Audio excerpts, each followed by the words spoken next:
we take on weeds and effective ways you can keep yours under control.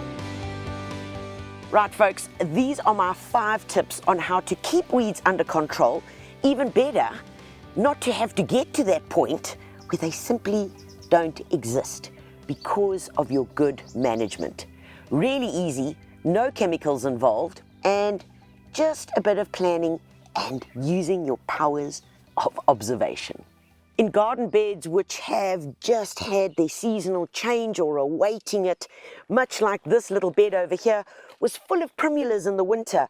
Oh, shame, and look, the little guys are trying to come up, but way out of season, and so they would simply just wither away during the heat of the summer that's on its way. So in between it, unfortunately, as always does, when you've got open beds like this with bare soil, you're going to find a whole lot of unwanted little critters also making an appearance, the weeds. So in between our planting, and not only that, if you've got bare patches of soil where you might have put in a shrub and waiting for it to spread and do its thing, well, here's your most important thing to do. Very simply, if the weeds have flowered or they are in flower and they have not yet set seed, and this is important, this is where our eyes can help us. If they are growing or are in flower but have not yet set seed, in other words, young, like we're finding here, then there are 2 things that you can do. Number 1 is that we can pull them out, we can weed them out, but this is a good source of nutrition and added humic content to the soil. So in cases like this, all I simply do is turn these young weeds, and unfortunately these little primula seeds, just turn them back into the soil. You turn them back in, and in that way, all we've done is we've now dealt with the problem because they're really shallow. So turn the entire bed, and once you've done that, we then give this bare patch of soil a really good mulch.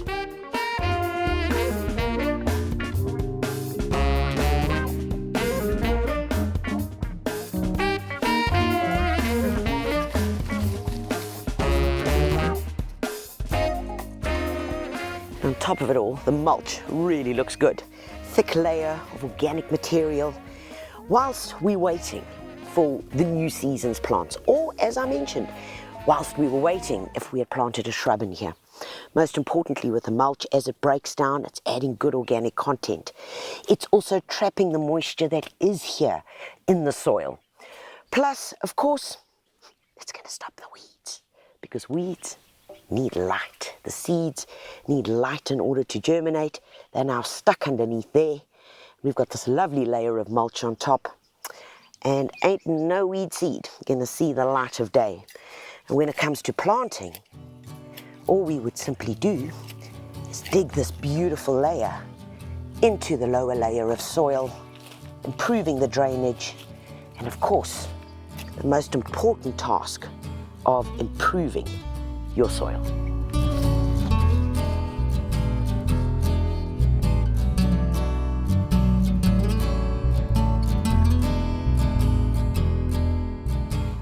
Most of us have weeds in our lawn. Your second tip: if you allow the flowers, the weeds to flower and set seed, then this task that I'm about to do is very, very important. By all means, we're catching it in the grass box and we're putting that on the compost heap. With the high temperatures in the compost heap, the lawn clippings that have the weed seeds in them are simply going to just fry away with the high temperatures. But what lies in here is really the trouble. Very importantly, when doing this, if you're working with a battery-operated lawnmower, please do remove the batteries. If it's petrol, you can only do this when your tank is empty. But still then, turn the tap off, all right? And make sure you unplug the spark plug, just in case. You never know. Safety's always first. But guys, this stuff that sits over here and gets clogged because of moisture and just simple use, and around the actual base of the lawnmower, hides weed seeds, it gets stuck there and forms this thick mat. You'll notice that I'm doing it on a piece of weed guard.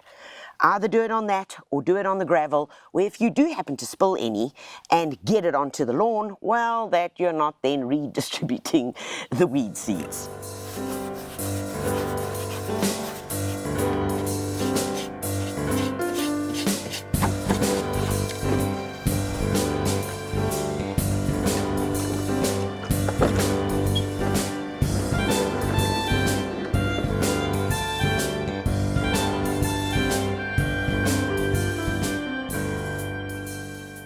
If you've got newly planted beds or beds that are fallow, I have just put 3 shrubs in here, and of course I'm waiting for them to cover and close. And sometimes we are just still thinking about what we're going to be planting. So a really cool hack to keep the weeds at bay, besides of course using mulch, is this. What I do is just move away some of the soil. Just put it onto a pile, all right, wherever you are, get it to the side.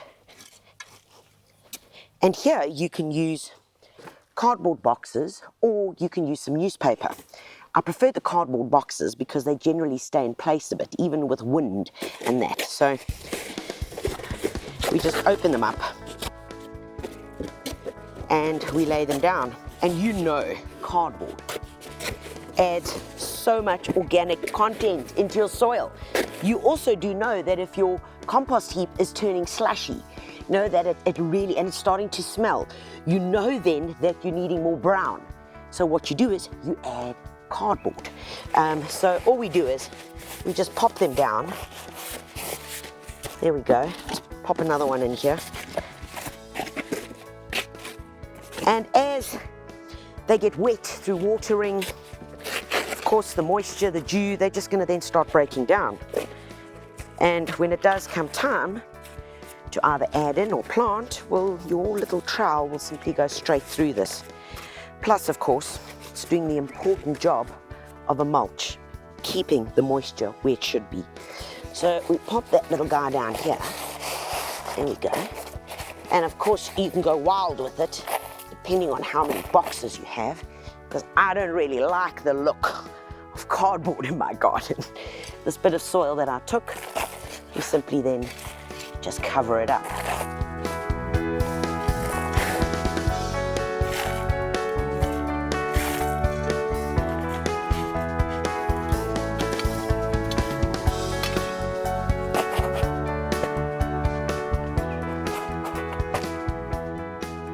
Who would have thought that there were a couple of cardboard boxes underneath here? And a quick watering afterwards just allows you to put a bit of weight onto the soil that you've put on. So if there are big gusts of wind, you are going to be certain that you're not going to have cardboard pieces flying around your garden. The other thing it does is just a quick double check to see if you missed any places that you can quickly fix.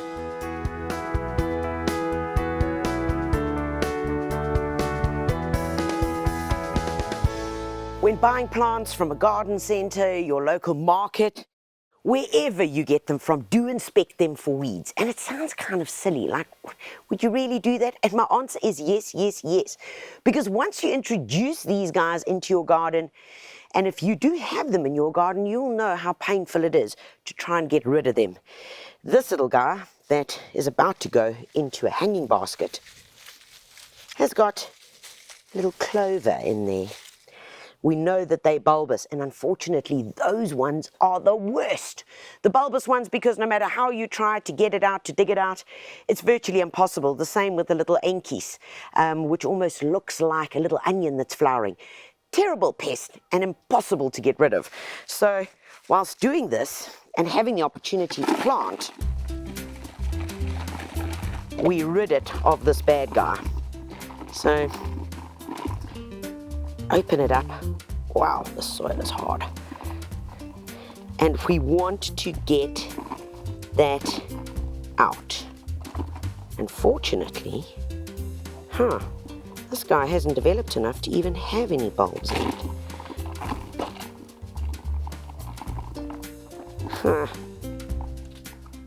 There he is.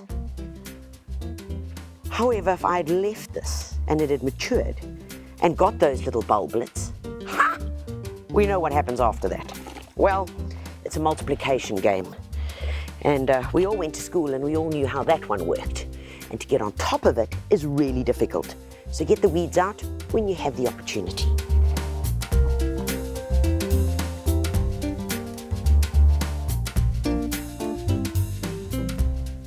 Our fifth tip is probably the most practical, and with modern gardens having so much gravel in it, really good security measure, because you can hear people crunching it underneath their feet, is to always put down weed guard or a landscaping fabric underneath your pebbles.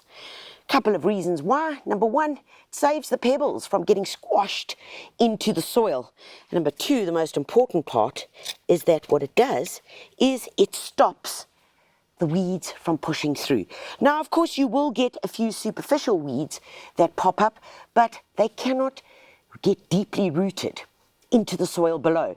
This weed guard has been down here forever, and it's still doing its job. In fact, it's really difficult to even see it underneath here, but it does the job perfectly.